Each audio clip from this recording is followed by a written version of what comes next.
The abomination of desolation is Sunday worship. Wake up. Jesus warned us about it. The prophets foretold it. And it's unfolding before our eyes. The abomination of desolation, the final deception before the close of probation, is Sunday worship. This is not a theory. It's not speculation. It's biblical fact. Matthew 24:15 says, "When ye therefore shall see the abomination of desolation, spoken of by Daniel the prophet, stand in the holy place, then let them which be in Judea flee." So, what is this abomination that causes desolation? And why should we be alarmed? Let's go back to Daniel 7:25, which describes a power that will think to change times and laws. That power is the Roman papacy, which has openly admitted to changing God's law, specifically the Sabbath, from the seventh day to Sunday. The fourth commandment in Exodus 20:8-11 commands, "Remember the Sabbath day, to keep it holy. The seventh day is the Sabbath of the Lord thy God." God wrote that with his own finger in stone. Genesis chapter 2:2-3 shows that God blessed, sanctified, and rested on the seventh day, not the first. That divine appointment has never changed. So here's the challenge to every skeptic and non-believer. Show one verse where God changed the Sabbath from the seventh day to the first. Show one command by Jesus to worship on Sunday. Show one example of the apostles keeping Sunday holy after the resurrection. You can't. It's not in the Bible. It was added by man, not ordained by God.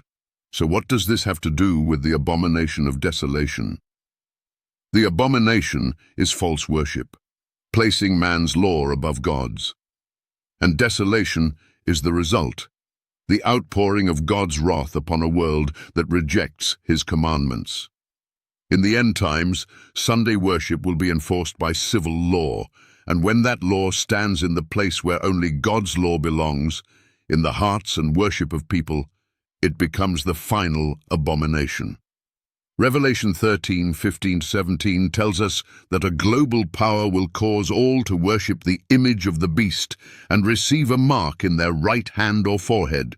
That mark is Sunday observance, enforced by law in rebellion against God's seal, the seventh-day Sabbath. This is the final test. Revelation 14:9-10 gives the most fearful warning in Scripture.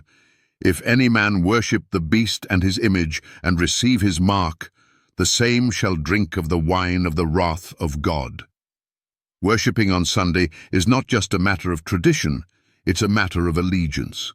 Who do you serve, God or man? Jesus said in John 14:15, "If you love me, keep my commandments." Not 9, all 10, including the fourth.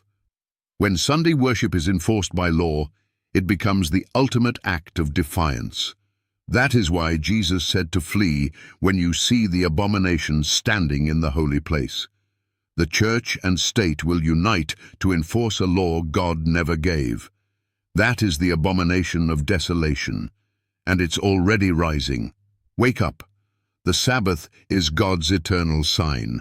Ezekiel 20:12. Sunday is the counterfeit. When you choose Sunday over the Sabbath, knowing the truth, you align yourself with the beast. Revelation 22:14 promises, "Blessed are they that do his commandments, that they may have right to the tree of life." Now is the time to choose, because if you don't, the abomination will claim your soul.